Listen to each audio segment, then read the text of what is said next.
Many veterans have tinnitus from, weapons fire, aircraft noise, blast exposure, as you mentioned, but haven't sought service connections. So what are the most common service connections you see, and how are they established with something like tinnitus that is so subjective? They're almost always about noise exposure. Technically, you can get there some other ways, but it's almost always about noise exposure.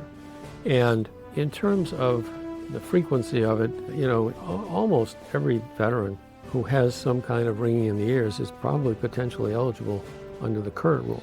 The problem is, the audiologist can't really measure it. That's the difficulty with tinnitus. So what really tends to make or break the tinnitus claims is consistency.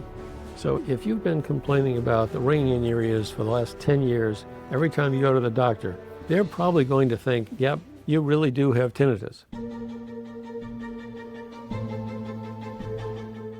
Welcome to the Victory Over VA podcast, a podcast about empowering veterans to overcome denied disability claims.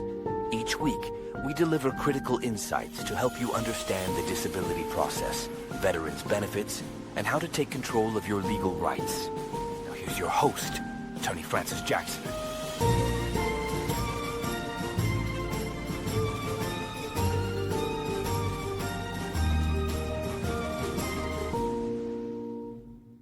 So today we're going to talk about the fact that tinnitus claims could be going away. Welcome to Victory Over VA. If you're a veteran struggling with the VA's disability system or just want to make sure you're getting the benefits you've earned, you're in the right place.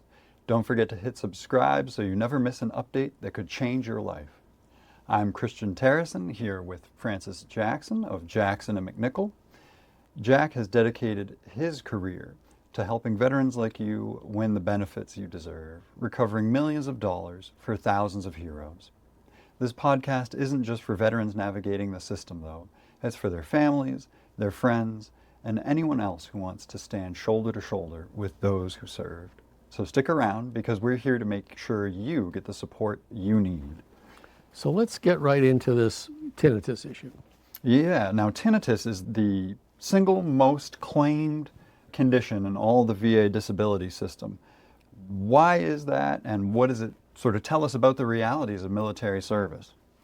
Well, I think those two are intertwined. What it tells us is that there's terrible amounts of noise exposure in military service. All kinds of things, from aircraft in the Air Force to big guns in the Army and loud guns on ships in the Navy and various other kinds of equipment used across the military that generates large amounts of noise. And one of the things that seems to produce is this condition that they call tinnitus, which is a ringing in the ears, which can range from, a mildly annoying buzzing to a screech that literally drives people crazy.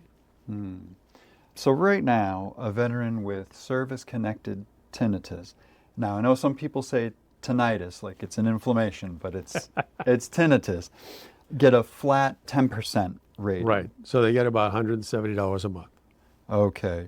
And why have so many veterans relied on it as a foundation for an overall claim? Well, tinnitus traditionally has been a claim that did not require a high level of proof. And if you think about it, that's because tinnitus is very subjective. There's not really any way to do an X-ray or a blood test that shows whether or not you have tinnitus.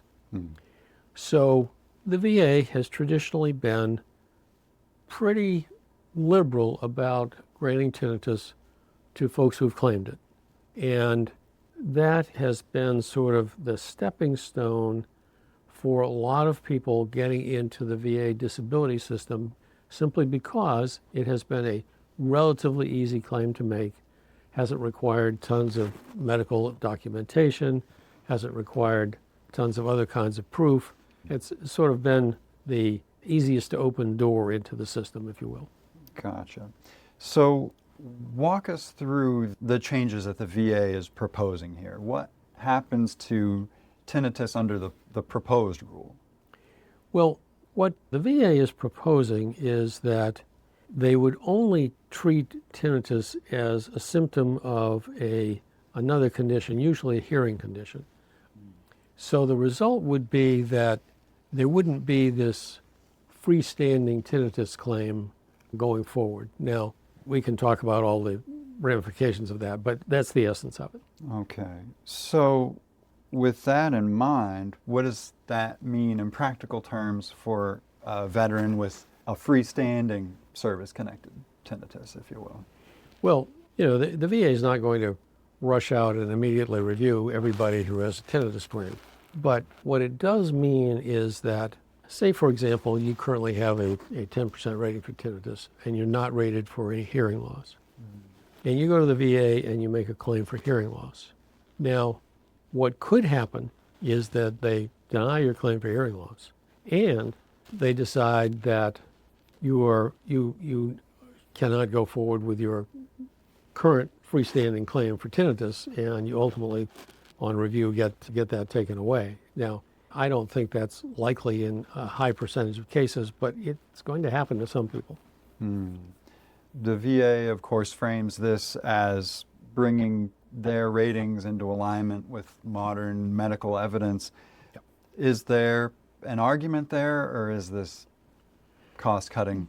Well, you can make both sides of that argument. There are a couple of things going on at the VA. One is that they are genuinely trying to make their ratings somewhat more consistent with modern medical science. They've got a ways to go. Hypertension is one area where they're very far behind the modern medical evidence, but that's neither here nor there. The other thing, though, that's going on is since the Court of Appeals for Veterans Claims came into active being started issuing decisions in 1990 and 91, they have forced the VA to largely live up to the promises that Congress has made of veterans' benefits. What used to happen before the court came into being was that the VA was this insulated system where you could make a claim, and if you won, fine. If you didn't win, you really didn't have any recourse. There was no court you could go to. You were simply stuck with the VA's process, and you could go back around the loop with the VA if you wanted to, but you didn't have any real recourse. What has happened since the court came in and has kept pushing the VA to actually comply with all the promises Congress has made about veterans' benefits is that the dollar amounts of veterans' benefits have expanded not just arithmetically, but geometrically. The VA is now the second largest department by cost in the entire government, behind only the Department of Defense. It dwarfs Social Security, for example. And so one of the things that's starting to happen is you're starting to see folks at the political level saying, we got to do something about these costs here. And eventually, that's going to translate into something at the VA. There was a proposal a couple years ago when Trump was in office the first time to essentially terminate veterans' benefits at the Social Security disability retirement age and just put people on Social Security retirement, which, as you know, is often a much lower benefit. But it would be a huge cost savings. So, that sort of thing is starting to get talked about. And I don't mean to spend this whole episode talking about the finances, but the reality is that I think a lot of the changes we're seeing, whether you're talking about tinnitus or you're talking about the revised approach for sleep apnea or whatever you're talking about, there is an underlying current of, hey, we need to rein in the costs here. Many veterans have tinnitus from, weapons fire, aircraft noise, blast exposure, as you mentioned, but haven't sought service connections. So what are the most common service connections you see, and how are they established with something like tinnitus that is so subjective? Oh, they're almost always about noise exposure. I mean, technically you can get there some other ways, but it's almost always about noise exposure. And in terms of the frequency of it, almost every veteran who has some kind of ringing in the ears is probably potentially eligible under the current rules. And so would they need to go to an audiologist for it, or is it just a... Well, the problem is, the audiologist can't really measure it. That's the difficulty with tinnitus. So what really tends to make or break the tinnitus claims is consistency. So if you've been complaining about the ringing in your ears for the last 10 years, every time you go to the doctor, they're probably going to think, yep, you really do have tinnitus. If you've never mentioned it anywhere in your medical records, then maybe not so much.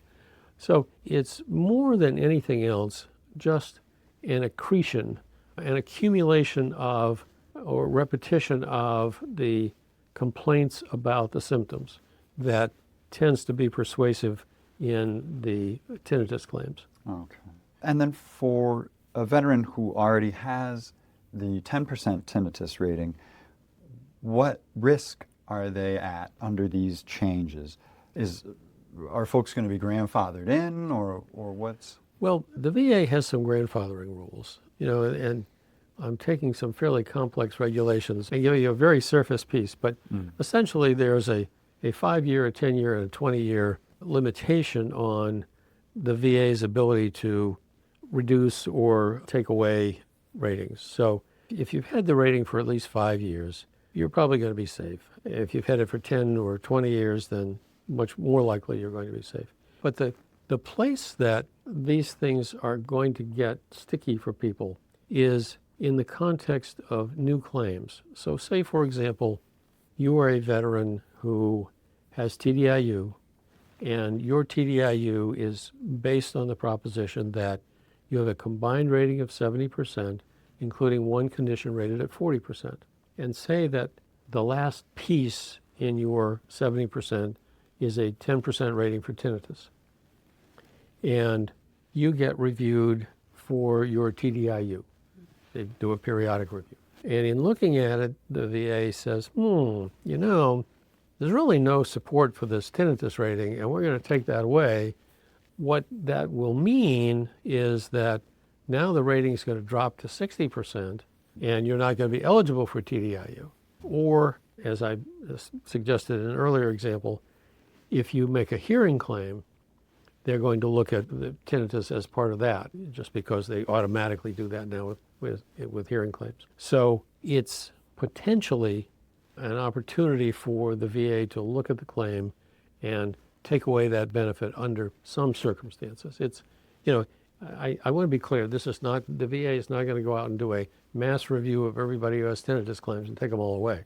That's not going to happen. But there are some people who, under some circumstances, will be at risk of losing their claim. So you'd mentioned earlier that one of the strongest way for service connection for a tinnitus claim is through consistency. Is there any other type of evidence that can strengthen a tinnitus claim for veterans making one? There's not... when it comes to noise exposure... Yeah, the problem is there isn't really a way to specifically prove or disprove tinnitus. There just isn't anything definitive. So it just comes back to, repetitive and credible statements more than anything else. But now, there are some people who have either mental health conditions or physical damage to the brain where tinnitus is a result. And, that gets into some really specialized issues. Where the standard is at least as likely as not, do you think that, I realize that tinnitus is a relatively small benefit in the larger VA disability picture, but is it worth going to an audiologist to get a nexus opinion? Oh, of course. And one of the things that people don't realize, once you make a claim and are into the VA system, it is much more likely that VA will recognize other potential conditions that you have that may be service-connected and help you to pursue those claims. Keep in mind that one of the underlying principles in the VA system is that it's supposed to be a benevolent, paternal kind of system where the VA looks out for you and helps you to develop your claims and to make your claims and to prevail on your claims. And while it's such a huge bureaucracy that doesn't happen as easily as it was originally envisioned back in the post-World War I days when they first set up the system. But it's still, once you're into the system, there is a significant likelihood that if you have other claims, even if you don't recognize them, those will be recognized and eventually compensated. For veterans sitting at home with ringing in their ears that started during service, but it was never filed a disability claim before, what is your advice to them? What do they do today to get the ball rolling? Well, I always suggest that if you have a claim like this where there's a potential that this kind of claim may be treated less sympathetically going forward, that you get the claim filed. And the way you can file the claim immediately is to file the VA form called an intent to file form. And what the intent to file form does is to act as a placeholder. It says to the VA, hey, I'm making a claim. I'm not giving you the specifics of my claim yet, but I'm making a claim as of today. And then you have a calendar year, 365 days from the date you file that notice to actually file the claim with whatever supporting detail you think is appropriate for the claim. Gotcha. Well, that's our episode for today. Thank you for tuning in. Please be sure to like and subscribe and join us again next week. We very much hope to see you again. Thanks for joining us this week on the Victory Over VA podcast. Make sure to visit our website, veteransbenefits.com/podcast, where you can subscribe to the show in iTunes, Spotify, or via RSS, so you'll never miss a show. While you're at it, if you found value in this show, we'd appreciate a rating on iTunes, or if you'd simply tell a friend about the show, that would help us out too. If you like this show, you might want to check out our free consultation to see how we can help you with your denied claim. Simply go to veteransbenefits.com and fill out the form. You fought for us. Now let us fight for you. And be sure to tune in next week for our next episode.